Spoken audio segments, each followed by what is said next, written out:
Chapter 4, 2116 CE. There was something about the tunnels.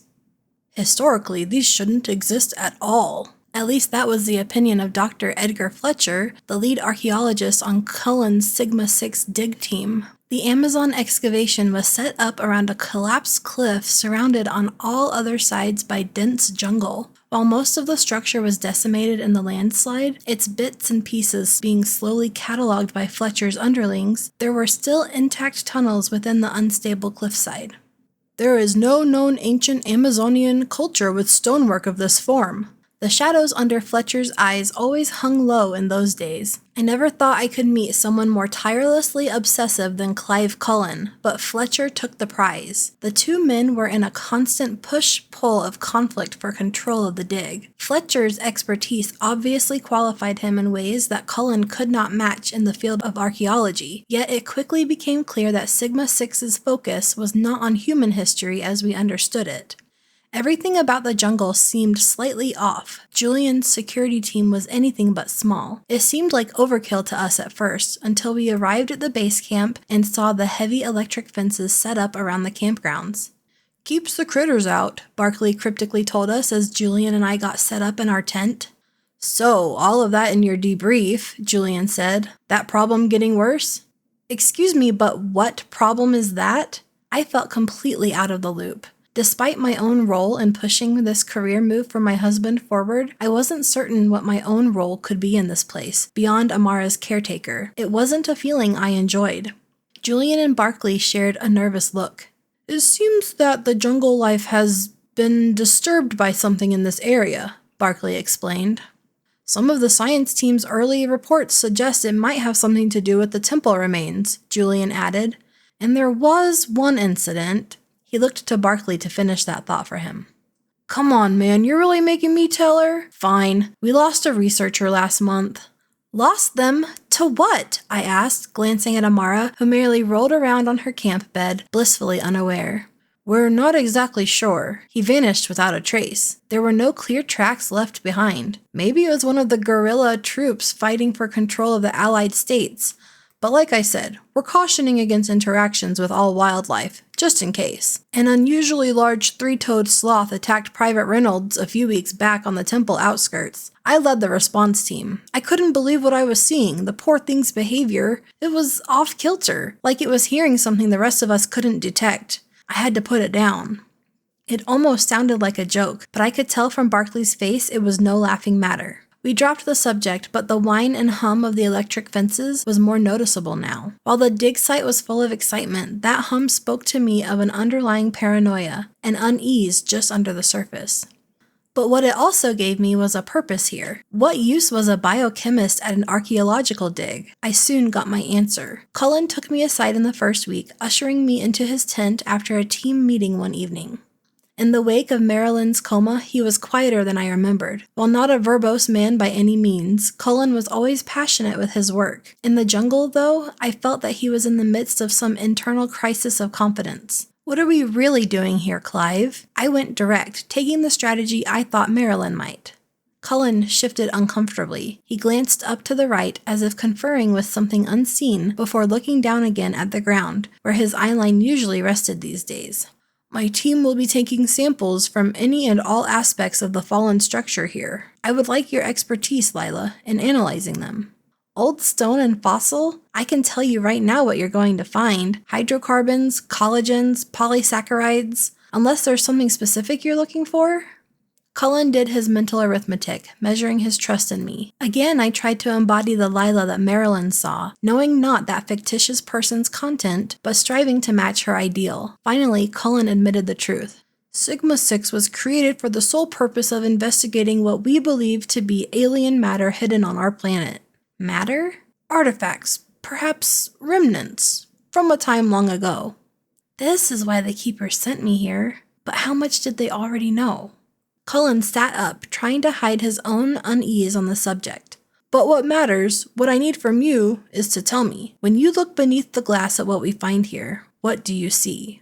Nothing much, not in those early months. The Keepers were just as anxious to learn more as Cullen was, though they did not react or give me further context when the word alien was brought into my missives. I decided that I would keep them at arm's length, even were I to discover more. I wanted to know enough to provide them with no other recourse than to reveal the wider context of the Keeper's interest in Sigma 6.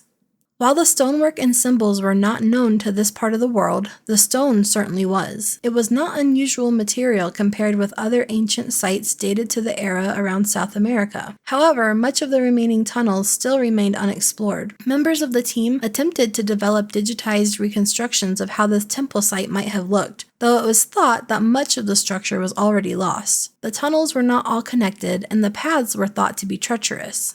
Yet they all branched out of an area we called the antechamber. With a high pyramidal ceiling, a web of symbology was carved upon the walls leading up to that central point. Not language, though there were elements of script to it, but not quite hieroglyphic either. It was worn away and incomplete in many places, but the enigma was enough to fuel anyone's curiosity for tireless work.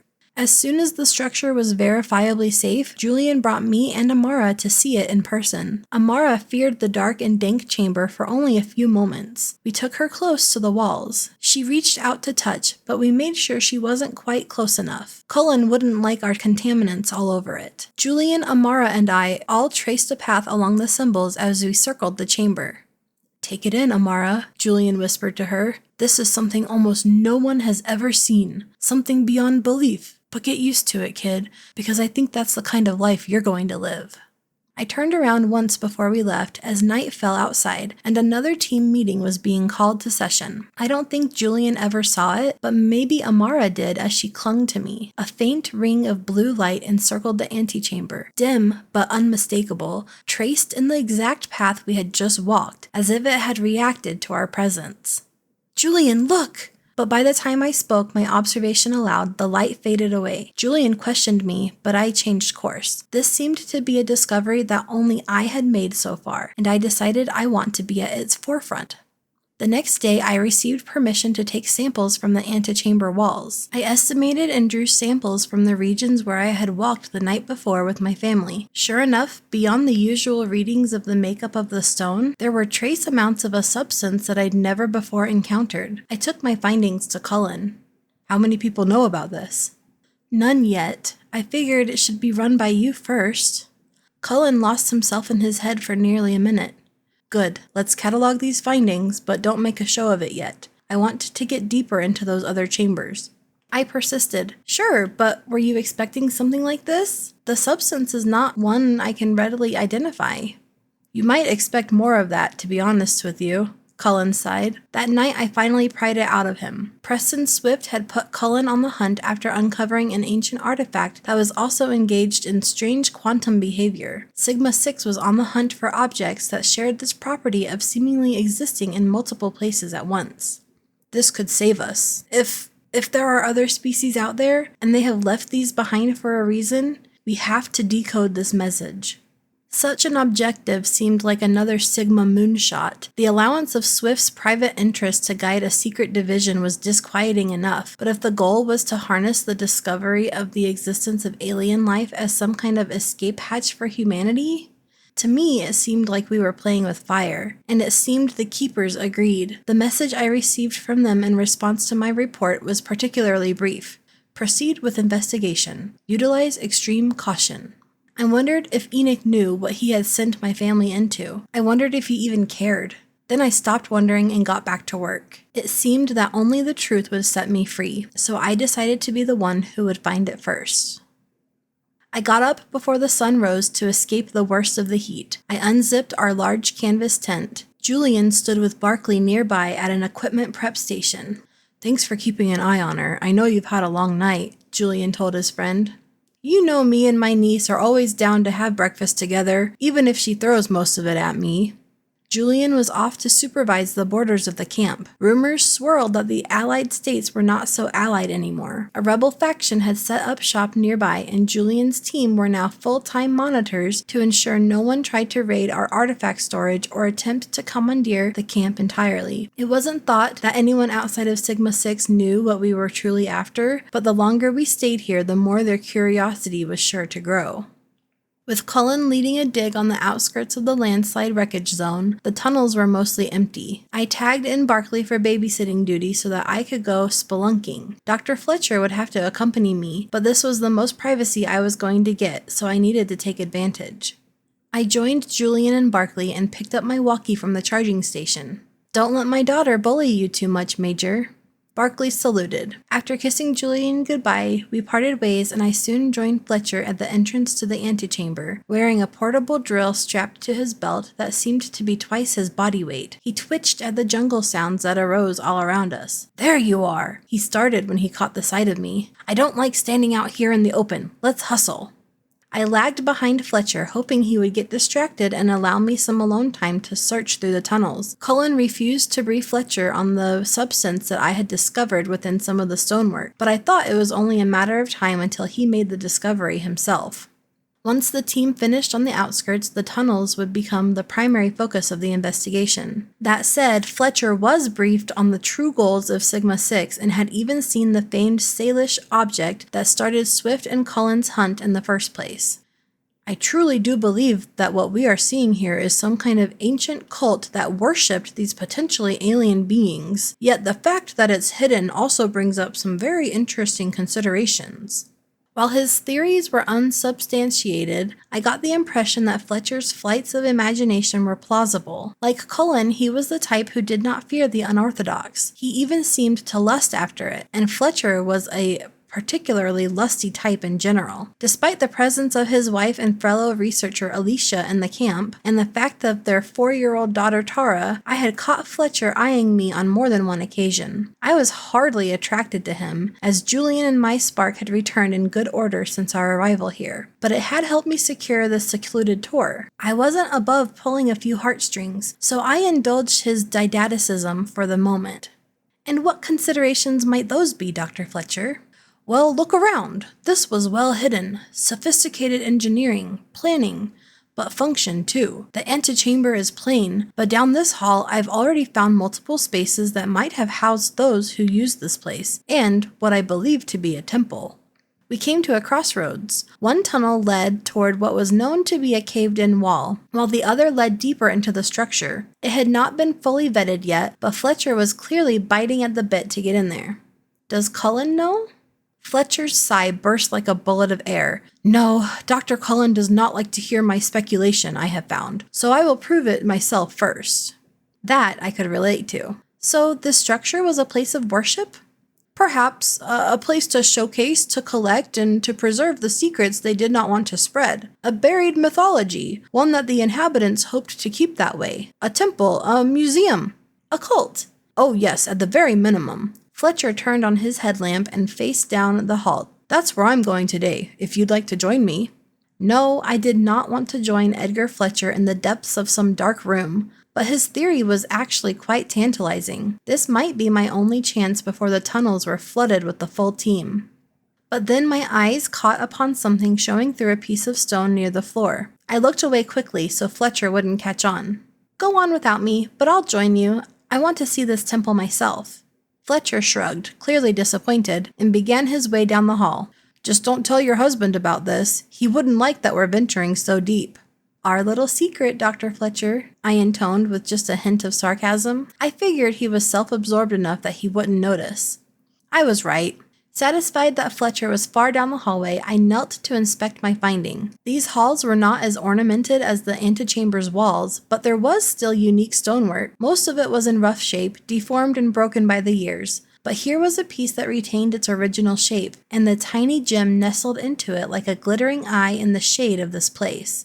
It was dark blue, nearly black, like a void space in the rock, one I could have easily missed. I checked around the wall with my light, but there were no other gems like this one in the stonework, a rare sighting. From the end of Fletcher's hallway, the sound of his drill echoed. Fletcher was making some excavations of his own, so he would never hear my small pick and hammer. Using a technique that Alicia had shown me a few months earlier at one of the outer digs, I knocked the gem loose and caught it in my gloved palm.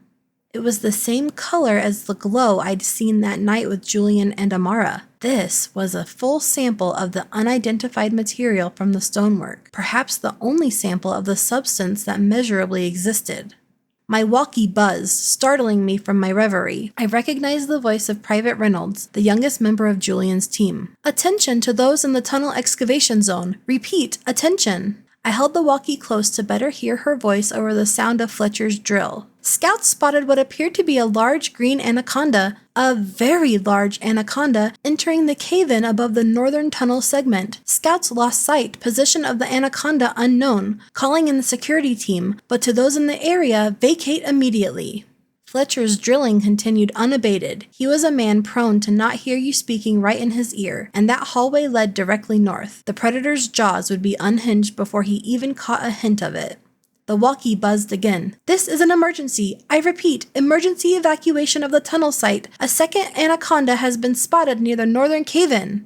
I bagged the sample and took the battery out of the walkie before I even knew what I was doing. I got to my feet and headed for the exit. Fletcher would be fine. From what I knew, anacondas were not known for aggressive behavior toward humans. The security team would be there soon, and at the end of the day, I couldn't put my life on the line for him. I was a mother. And a keeper. Yet, in retrospect, I will try to tell it more truthfully, because I also felt that Fletcher's loss would not be an altogether negative outcome. A tragedy, of course, I'm not a monster, but he had given me a very important insight, an advantage. While his death would slow progress, it wouldn't be for long. Cullen was as desperate as I was to find the truth. The more time went by, the more I noticed the similarity in our intensity. I doubt he noticed it in me, though. His eyes were always elsewhere. I think we both sat together because we couldn't be with Marilyn instead. She was a confidant lost to both of us. I wondered if that's what he thought. Whatever Sigma 6 was, whatever the true intentions, I came to believe that Cullen was doing this all for Marilyn. That was his desperation, without a doubt.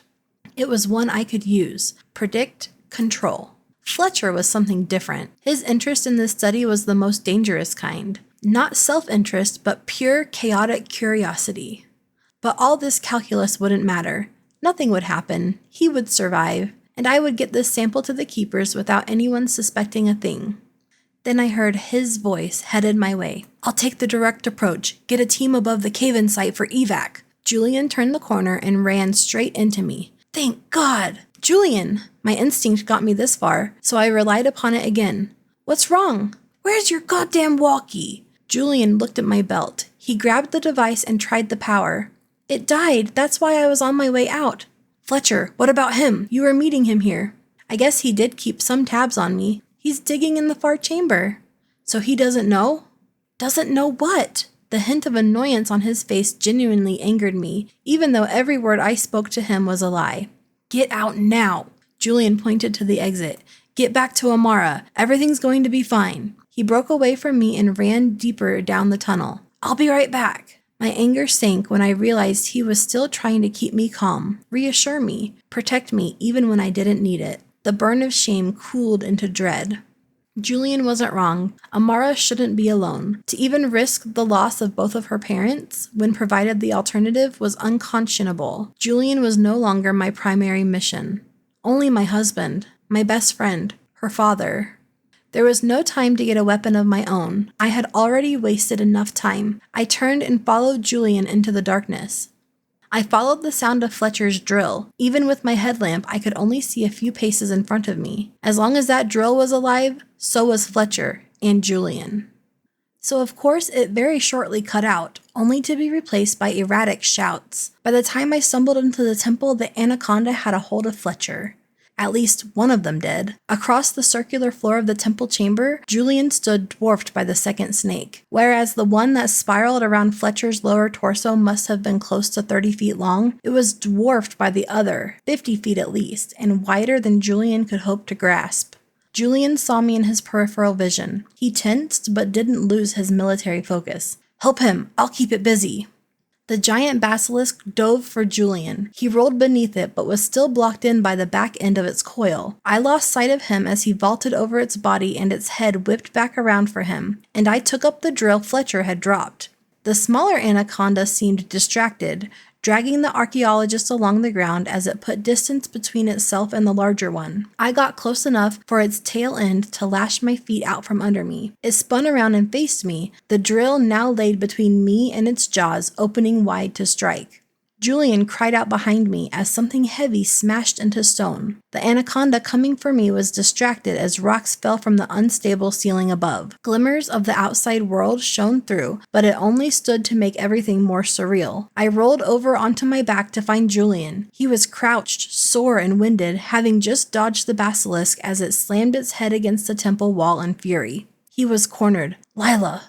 There was nothing I could do to reach him in time. Get Fletcher! Get out of here! I leapt for the drill, and before the snake knew it was coming, rolled forward and activated against the roof of its mouth and through its brain. Fletcher used its convulsion to slip free and scramble away from the creature. I left the drill impaled and moved backward as it collapsed. I grabbed Fletcher and looked for Julian, but the basilisk had turned from him. I thought it had found us, but no. As I pulled Fletcher toward the tunnel archway, the basilisk slid right past. Julian used that moment to escape. We made it out, but I was compelled to see. The bigger one. It's a female, Julian said as he tugged at my arm. She's mourning. No, the basilisk lurched and bit into the flesh of the smaller male. She's hungry. We turned the corner and lost sight of the reptilian cannibalism. I read up on them in the recon files. After mating, the female sometimes used the male body for fuel. Still gasping for breath, the crazed Fletcher grasped at both me and Julian. It's... Fletcher gestured back toward the temple. It's over, man. Julian looked ready to slap him. We're out. We're safe. It's going to be okay. Stop! Suddenly, Fletcher escaped us and backed against the wall. I know we're safe. But when that monster's done feasting on that poor bastard, we have to get back in there. I found something major. A preserved artifact. A prized one. If what I see is right, I have found an object that was highly cherished. Fletcher looked at me, or deeply feared. The Allied states were on the edge of collapse. Sigma 6's time on the Amazon was drawing to a close, and the Keepers wanted the chest plate. That was Fletcher's major find, far more impressive than an unidentifiable gem, I had to admit. We had to wait out the basilisk and her meal, but she soon moved deeper into the earth to reproduce. The return route sealed off behind her on Cullen's orders. The excavation could not wait. It appeared to be the chest plate of some warrior or ceremonial figure. Cullen and Fletcher both thought it was fully alien in origin. My own testing proved it. Peculiar alloys with organic signatures. Less like this artifact was constructed and more that it was grown. Cullen's oversight on the project meant I could hide very little from him. Whatever he saw in it, his desperation grew. It seemed the object and its possibilities frightened everyone as much as they excited us too. Cullen lifted the curtain for those beyond his inner circle. The true goal of Sigma 6 was to access the mysterious power of these artifacts and open a quantum portal to another world. But now that mission was threatened. Everything was ordered to be packed up and shipped out before the various factions of the Allied states came for us. We were running low on time to figure out the program's next lead. I acquired the transport schedules and ran them by my handlers. In response, they assigned me an urgent task. Intercept chest plate transport 3 clicks outside camp. Transfer to provided agent. Leave no trace. The chest plate was scheduled to depart the grounds in 2 days. Leave no trace? Provided agent? My mind raced. Julian's Private Reynolds was the assigned driver. I wasn't going to kill her, so how was I supposed to offload the chest plate without her notice? And who was this provided agent? Our tent zipped open and I hid away the transmitter. Julian stepped inside. A stony silence remained between us ever since the anaconda attack in the temple. Once again, both of us were hailed as heroes. Fletcher had even quit his bothersome behavior around me. Yet on the night that followed the attack, Julian questioned me. It's only your walkie. Why was the battery dead? We pulled them from the same charging station at the same time this morning. I tried to keep my voice down as Amara had just fallen asleep. What do you want me to say? The battery was faulty, not exactly conspiracy-inducing. Julian shook his head. I don't pry, Lila. I know there are things that you don't tell me. I don't know what they are, but give me some credit. You think I left Fletcher there to die? I don't know. Maybe you were scared. That's fine, but why lie to me? There are just aspects of this like what happened with Reed. I stuttered, out of panic I hoped would be disguised as righteous indignation. You're questioning me on Reed now? It never quite made sense to me. That signature on the security log? It wasn't my module that you used. It couldn't have been. I told you then, I'll tell you now. It was the module that Reed had on him. Maybe he reprogrammed it, or I don't know, Julian. I don't know what you want me to say. He leveled his gaze on me. Same as always. The truth, or as close to it as you can manage. Amara stirred and we both quieted. Julian picked up Amara and rocked her in his arms. Forget it. We're alive. That's what matters. Just get some rest. Clearly, the thoughts lingered in his mind, as they did in mine. Whatever ground we had gained back while in the Amazon was lost in an uncertain haze, but I had no time for salvage work. Now I had to focus. The night of the chest plates transport was upon me. Julian was overseeing work in the tunnels as the final fragments were collected for storage. Amanda Fletcher agreed to watch over Amara as her own daughter Tara found my infant greatly amusing, and Amanda still felt she owed me for saving her husband's life. I told her I was meeting with Cullen for a classified discussion on my research, but instead I slipped off into the dark green behind our block of tents, wearing the darkest clothing I owned.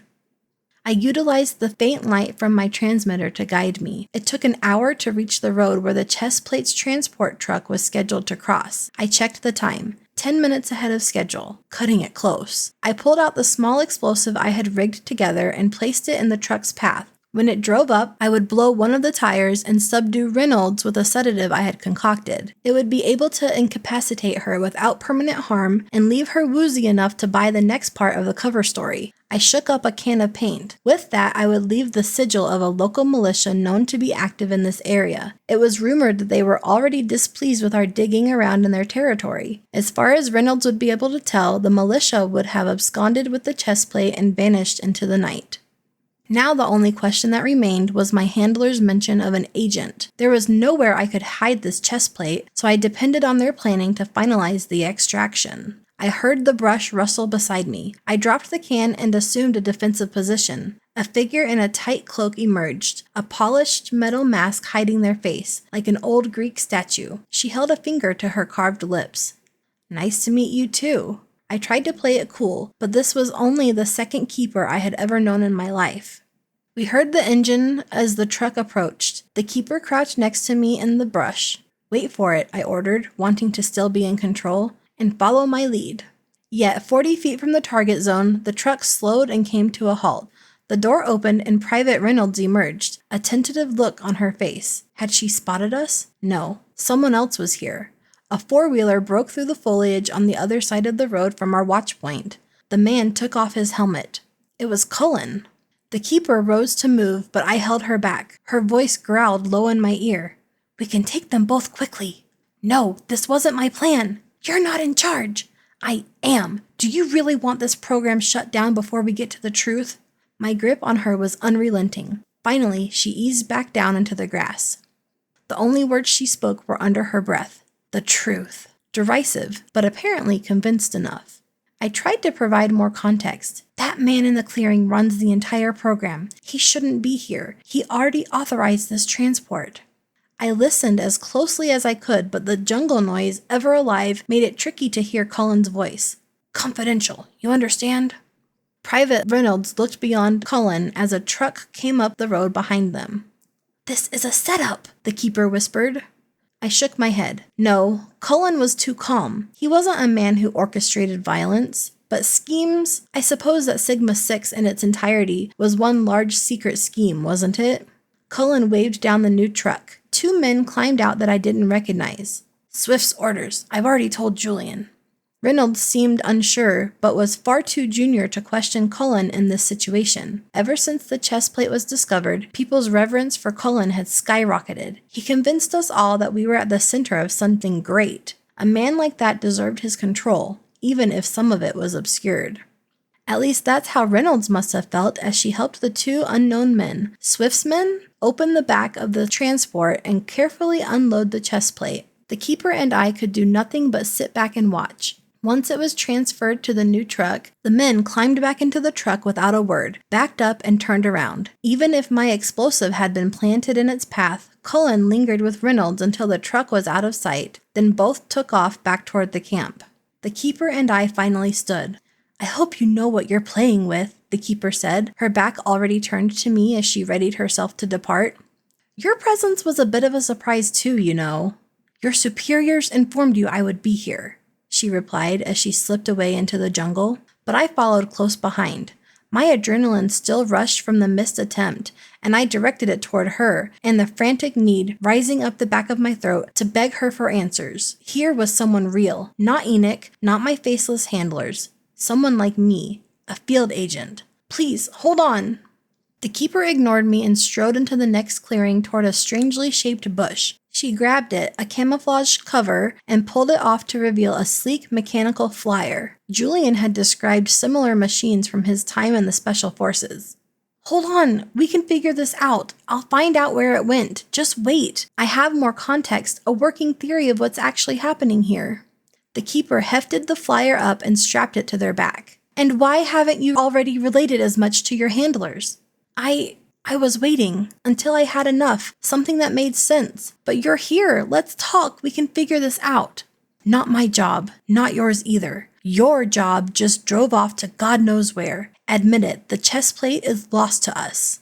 I tried to formulate the words that would convince her otherwise, but they didn't exist. She was right. I was already close enough to the edge with Cullen. The slightest breeze could nudge him into full-blown paranoia. I wasn't even sure if I would be able to hide my own suspicions of him now. I just need more. The keepers have sent me into something, but it's getting bigger than I can fully grasp. I put my family on the line. That's not how Enoch put it, the keeper flatly stated. This was what you wanted. At every point you could have turned away, refused. But it's time for you to remember your true function. We gave you a life. You give us your eyes, without question.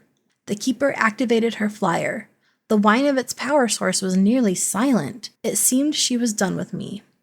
I felt that instinct coming alive now, the action before thought. Thought manifested as action. The real Lila, the one Devi found in me. And the real Lila was not done with this keeper. One foot in front of the other, speed picking up, seeing how taking her at the knees would unbalance her and provide me the chance to shut off the flyer's engine. Perhaps the pressure points I had planned to use on Reynolds could find a new target. And when this keeper awoke, she might be much more amenable to answering my questions, to giving me what I deserved. I saw the keeper's own innate training react, her senses spiking toward danger, but I still had the head start. It wouldn't be so hard. Maybe it was what I had been waiting for my entire life. I stopped 2 feet short of her. She remained tense, but let the flyer take her up. I recalled in a flash the sight of a great horned owl, late one winter night on the Hast grounds, rising up into the sky before I lost sight of it in the falling snow, silent like some dark angel. I let the keeper go. I remembered my proper place. I expected condemnation from the keepers, the end of my assignment, the correction of the mistake they had made in bringing me back to the fold. But no, they were never that chatty after all. Remain embedded. Determine Cullen's ultimate goal and the reach of knowledge within Sigma 6.